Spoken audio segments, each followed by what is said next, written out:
여러분 안녕하세요. 방금 CPI 물가 데이터가 발표됐습니다. 2분 전에. 현재 9시 33분이고요. 바로 데이터를 옮겼습니다. 분석 끝났고요. 즉시 분석하도록 하겠습니다. 네, 보시는 것처럼 미국 물가 상승률이 또 한 번 떨어졌습니다. 전월 2.4%였었고 그 2.4%도 초인플레이션이 야기된 이래로 가장 낮은 물가 상승률을 회귀했는데 이제 2.3%를 기록했으니 인플레이션 시대가 진입된 이래로 가장 낮은 물가 상승률을 기록한 겁니다. 2.3% 기록적인 거죠. 그리고 근원물가 상승률도 2.8%를 유지했습니다. 역시 근원물가 상승률은 기존의 가장 낮은 근원물가 상승률을 유지하고 있는 모습이고 소수점 한 자리로까지만 표현했는데 제가 분석했을 때 소수점 두 자리까지 표현하면 전월보다도 조금 낮아진 숫자에 해당됩니다. 자, 역시 이것도 그렇지만 시장의 기대치와도 비교해야 됩니다. 시장은 2.4% 물가 상승률을 전월과 동일하게 유지할 거야 라고 기대했는데 기대도 상당히 관세 전쟁이 시작됐음에도 불구하고 굉장히 물가 자극되지 않을 거라는 긍정적인 기대였단 말이에요. 근데 그 긍정적인 기대, 낙관적인 기대마저도 밑도는 굉장히 물가 상승률이 낮게 나온 겁니다. 역시 근원 물가 같은 경우도 낙관적인 기대 2.8%를 유지할 거라고 했는데 기대에 부합한 물가 상승률이 나온 겁니다. 물가 상승률이 떨어지고 있구나. 확실히 전월보다 떨어지고 시장의 기대에 충족하는 물가 상승률이구나. 그리고 역사적으로 비교해도 근래 들어 가장 낮은 물가 상승률 데이터가 발표된 거구나. 이렇게 확인할 수 있겠습니다. 이제 방금 분석한 기여도 분석을 좀 하도록 하겠습니다. 이분이 정말 중요한데요. 자, 기여도의 개념을 잠깐 소개하면 9.1% 물가 상승률을 기록했었잖아요. 맥스가. 그러면 4개의 레고를 쌓아 올렸을 때 그 높이가 9.1%라는 개념이 기여도의 개념이 그렇습니다. 그럼 4개의 레고 블록이 각각 쪼그라드는지 안 쪼그라드는지 뭐가 하나 잘 쪼그라들지 않는 부분이 있을 겁니다. 그 부분이 계속 쪼그라드는지를 봐야 돼요. 이해 가셨죠? 자, 보시는 것처럼 4개의 레고 블록을 쌓아 올렸을 때 9.1% 이게 바로 비교 기준이죠. 22년 6월 물가 상승률 정점을 찍었었던 41년 만에 최고치를 기록했던 그때에 비해서 4개의 레고 블록이 점차 쪼그라들죠. 23년 1월 들어서 24년 1월 들어서 25년 1월 들어서 역시 전반적으로 쪼그라듭니다. 그런데 중요한 것은 식료품 물가의 기여도는 지금 0.4% 수준에서 더 안 쪼그라드는데 이것은 뭐 그럴 수 있는 일이라고 생각합니다. 더 쪼그라들 데가 없다고 생각합니다. 그리고 근원 상품 물가 상승률은 거의 0입니다. 기여도가. 근데 에너지 물가의 기여도가 마이너스 0.2%예요. 이게 식료품 물가 상승률은 좀 올랐거든요. 이번에 생각보다 좀 올랐거든요. 2.8%로 올랐습니다.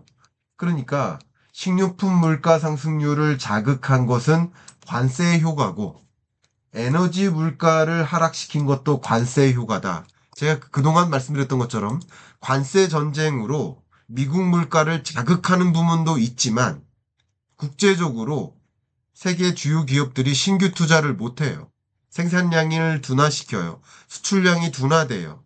그러니까 에너지 소비량이 줄어들어요. 그럼 에너지 소비량이 줄어들 때 에너지 가격이 떨어지죠. 그럼 에너지 가격이 떨어질 때 통상 아이러니하게도 오펙 플러스 회원국들은 이 원유 공급량을 더 늘려요. 공급량을 늘리는 합의를 했잖아요. 이게 무슨 말입니까? 감산 합의를 취소한다든가. 왜요? 왜냐하면 산유국들은 에너지 가격이 떨어질 때, 원유 가격이 떨어질 때, 원유 팔아서 그 나라를 운용하고 있는 상황인데, 그럼 원유 가격이 떨어지면 힘들죠. 그럼 어떻게 해요? 오히려 원유 공급을 더 늘려요. 더 많이 생산해요. 그렇게 함으로써 상대적인 겁니다. 상대적으로 재정을 유지하는, 그 나라 운영을 유지하는 그런 방식을 취한다. 이렇게 말씀을 드리겠습니다. 자, 그런데 자료를 보시면, 보시는 것처럼 근원 서비스 물가가 잘 안 잡히고 있었단 말이에요. 나머지는 잡힌 거예요. 그러니까 이것을 레고 블록을 쌓았을 때 높이가 전월보다도 떨어졌어요. 어쨌든 그런 면에서 물가가 안정화되고 있다. 그러니까 관세 전쟁의 효과로 물가가 반드시 인상되는 것만은 아니다. 글로벌 인플레이션을 오히려 둔화시키고 그것이 미국 물가 상승률과 균형점을 이루게 한다. 하물며 지금 판단해서 말씀드리면 관세 전쟁이 다소 완화되는 게 아닌가 하는 기대감을 갖고 있단 말이에요. 그러니까 물가를 자극할 수도 있겠다라는 걱정, 그게 기대 인플레이션을 끌어올렸는데 이제 기대 인플레이션을 낮추겠구나. 그런 낮추겠구나 하는 상황에 물가 상승률은 확실히 안정화되는 모습을 확인한 겁니다. 자, 그러면 중요한 게 왜 이 근원 서비스 물가가 잘 안 떨어지느냐. 얘가 2.0% 정도를 기록하면 근원 물가 상승률이 정말 많이 떨어지는 겁니다. 이해 가셨죠? 근원 물가 상승률이.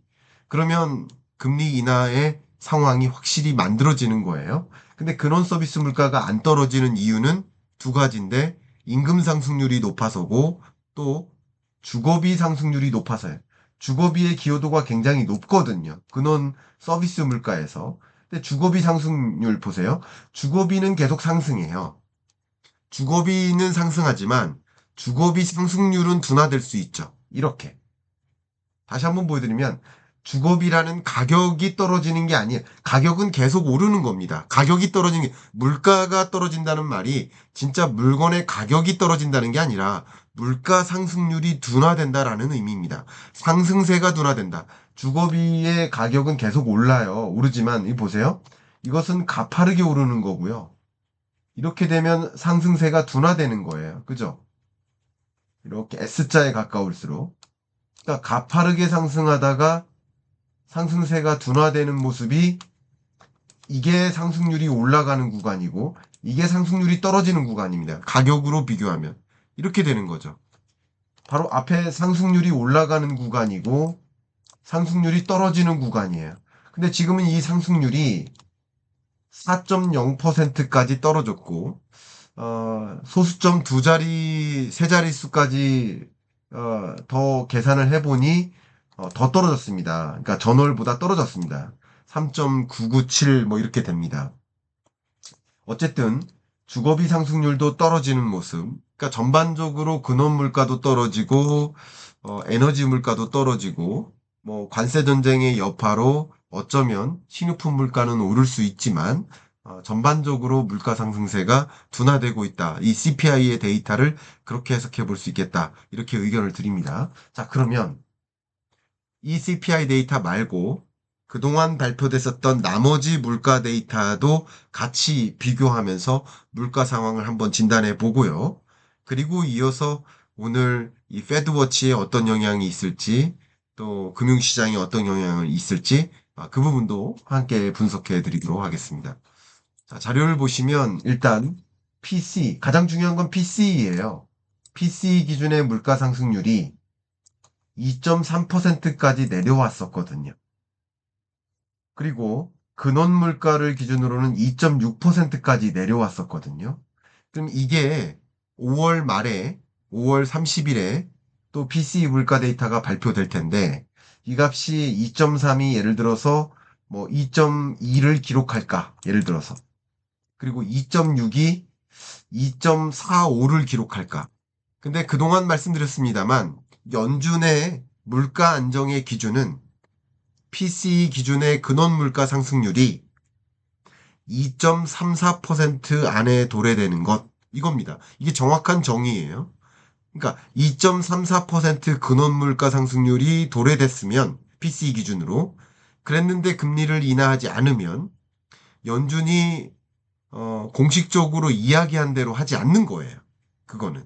근데 지금은 금리 인하를 하지 않는 명분이 있어 왔던 거예요. 근데 5월 말에 발표되는 이 PCE 물가 상승률 데이터가 만약에 근원 물가 기준으로 2.5나 2.4 정도를 기록한다.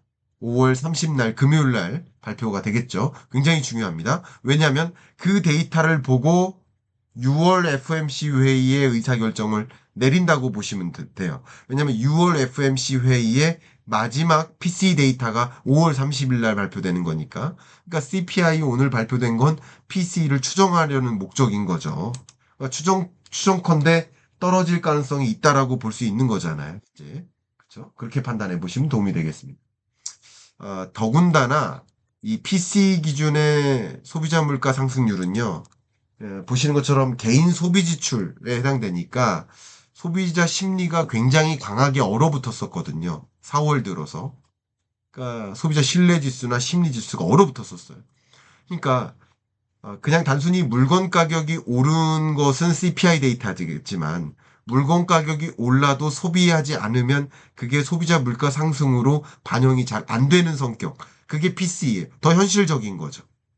그죠? 그 현실적인 이 PC를 기준으로 하니까 저의 의견은 2.5 혹은 제가 이걸 좀 잠깐 지울까요? 너무 이 숫자가 가려져서 지웠습니다. 그러니까 이 2.6에서 PC 근원 물가 상승률이 이제 2.6에서 2.5, 4 정도 떨어지면 6월 금리 인하 가능성이 급격히 전개될 수 있다. 급격히 폭증할 수도 있다. 이 부분은 제가 의견을 드립니다. 이거는 상당히 가능한 시나리오입니다. 왜? 이따가 말씀드리겠습니다. 관세 전쟁의 경과를 예측할 수 없었기 때문에 금리 인하를 멈췄었는데 관세 전쟁의 경과가 이제 어느 정도 안개가 걷히잖아요. 그리고 이 물가 실적치는 금리 인하하라고 확언하듯이 증거가 나오잖아요. 그러니까 금리 인하할 가능성이 높아지는 것이다. 역시 PC 기준의 물가 상승률도 그렇고 생산자 물가 상승률도 3월 들어 2.7%로 떨어졌습니다. 관세 전쟁은 2월부터 시작됐는데 왜 생산자 물가 상승률은 이렇게 떨어졌을까요? 기업들이 얼어붙어서입니다. 경기가 어떻게 될지 모르고 스태그플레이션 공포감, 이런 공포감 때문에 가계 기업 역시 경제 주체들이 얼어붙는 거. 기업 심리, ISM 제조업 지수, ISM 서비스업 지수가 얼어붙었었잖아요. 급락했었잖아요. 그러니까 결국 이 생산자 물가가 상승하기가 어려운 거예요. 쉽게 말하면 완제품을 생산하는 기업들이 공급업체들한테 야 이것 좀 공급해줘 이렇게 하는데 이거 공급 얼마야? 아 지금 나 생산할 상황이 아니야 지금. 생산량 주요될 판이야. 소비자들이 얼어붙어 있어. 그러니까 이 도매 시장에서의 공급이 제대로 이루어질까? 아니죠. 아니라는. 그러니까 생산자 물가가 하락해. 그럼 생산자 물가 상승률이 보세요. 1월 정점을 찍고 2월, 3월 하락했다면 저의 의견은 3, 4, 5월 소비자 물가 상승률은 연달아 하락할 가능성이 높다. 왜냐하면 이것은 선행 지표니까. 생산자 물가는 소비자 물가를 전망하는 선행 지표가 하락한 것이다. 라고 보기 때문에 그렇습니다. 자, 그리고 역시 기대 인플레이션율은 그래도 이렇게 솟구쳤거든요. 관세 전쟁이 시작되면 이것저것 오르는 거 아니야? 장난감 가격 오르잖아. 뭐 이렇게 하면서. 그러나 기대 인플레이션율이 올랐지만 이제 5월 들어 기대 인플레이션율은 또 떨어질 거라고 봅니다. 저의 의견은. 왜? 관세 전쟁이 완화되니까. 정점을 찍고 이제 완화되니까. 4월 15일 정점을 기준으로 완화되는 경로로 보니까 소비자들이 기대 인플레이션율을 좀 떨어뜨릴 가능성이 있어요. 그러면 이거마저 떨어진다면 연준으로서는 금리 인하를 미룰 이유가 없는 상황이 되는 것이죠. 이렇게 판단해 보시면 좋겠습니다. 자, 이제 CPI 데이터 분석했고, 그리고 물가 상황을 전반적으로 다른 지표들과 비교하면서 진단을 내렸습니다. 자, 그러면 많은 분들의 관심은 이제 관세 전쟁이 완화되니 이제 유동성의 힘으로 증시에 영향을 미칠 것인가, 유동성 장세는 언제 올 것인가 하는 질문을 많이 갖고 계시잖아요. 그래서 그 질문에 대한 답변을 드리려고 이 CPI 데이터를 분석하는 것이죠. 바로 보도록 하겠습니다. 일단 그동안 5.5에서 4.5%까지 1%포인트 기준금리 인하를 단행했습니다. 근데 1%포인트 기준금리를 인하하는 동안, 이것은 24년 동안이에요. 25년 들어서, 트럼프 행정부 들어서는 한 번도 기준금리를 인하하지 않았습니다. 자, 그게 정치적 행보일지 아니면 트럼프 행정부의 정책 기조의 불확실성 때문인지, 그것은 뭐 사람마다 생각하기 나름이겠지만 어쨌든 팩트는 금리 인하를 하지 않았었습니다. 근데 파월의 명분은 뭐였습니까? 제가 근래 들어 파월의 가장 중요한 어떤 연단에서 혹은 기자회견에서 했던 이야기들을 좀 종합해 보도록 하겠습니다. 일단 US Monetary Policy Forum 굉장히 중요하죠. 여기서 뭐라고 했냐면 관세의 지속 기간, 관세의 수준, 관세의 범위가 매우 불확실하다. 그래서 현재로서는 정책이 지금 불명확하기 때문에 지켜보는 게 좋다. 웨일 앤 씨 하는 게 좋다. 라는 통화정책 기조에 대한 의견을 밝혔습니다. 또 3월 FOMC 회의 때 기자회견에서 관세로 인한 인플레이션 영향 판단을 지금 내리긴 이르다. 관세로 인해 인플레이션이 자극될 수도 있고 아닐 수도 있으니 지금 그냥 판단하긴 어렵다. 관세와 인플레이션 간의 관계를 규명하기 어렵다.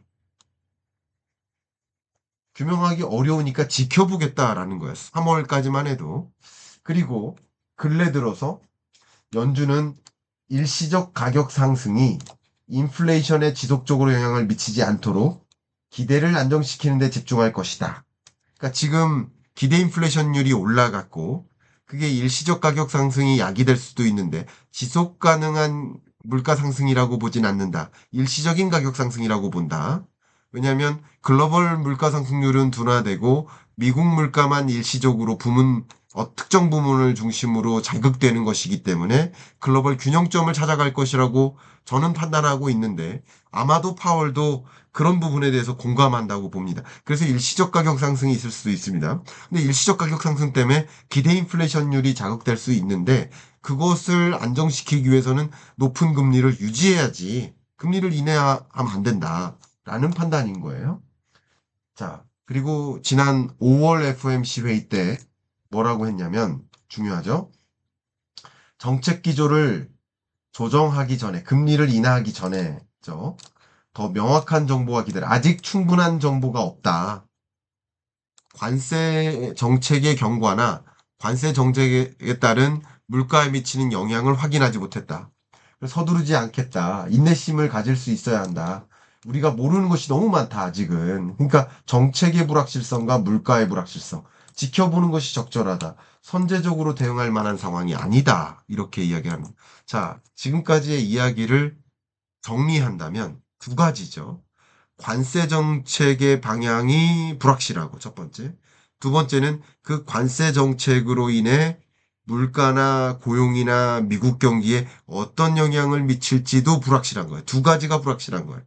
그 두 가지가 불확실하니까 관세 정책이 지금 명확해지죠.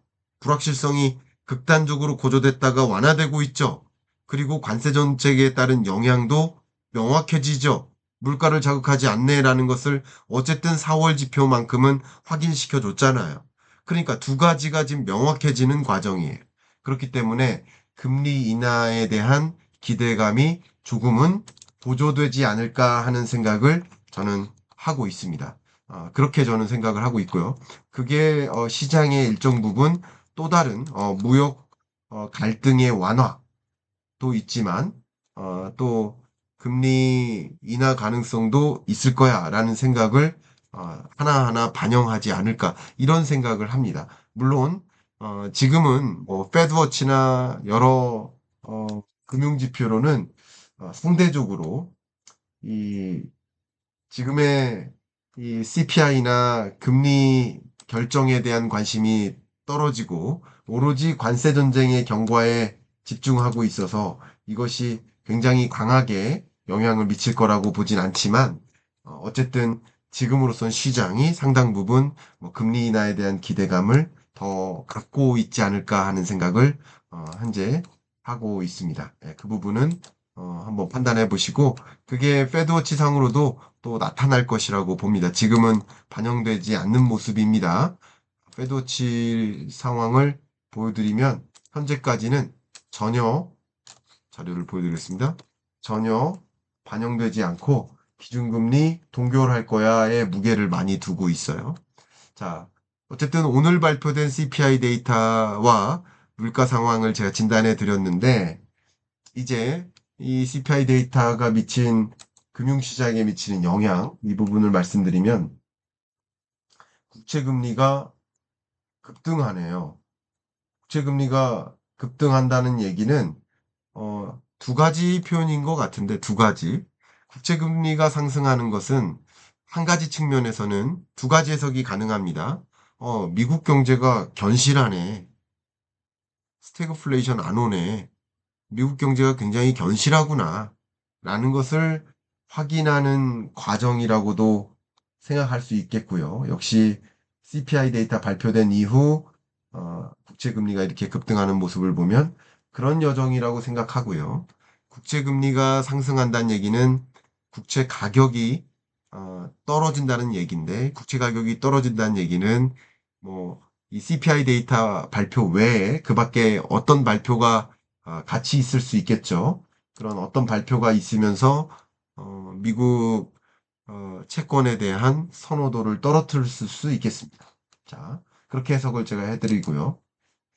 그 다음 달러 인덱스를 좀 봐야 되는데 달러 인덱스 같은 경우는 조금 전에 소폭 떨어지는 모습이 야기됩니다. 소폭 떨어지는 것은 이것은 뭐 결론적으로 보면 저의 판단은 금리 인하에 대한 가능성을 조금 더 부과하는 모습. 그러나 앞에 말씀드렸던 것처럼 시장의 관심이 온통 트럼프의 SNS에 집중하고 있으니까 이 CPI 데이터가 발표돼도 PCE 데이터가 발표돼도 금융시장을 출렁이게 할 만큼 큰 영향을 미치지는 못하고 있다라고 저는 해석도 의견을 드려봅니다.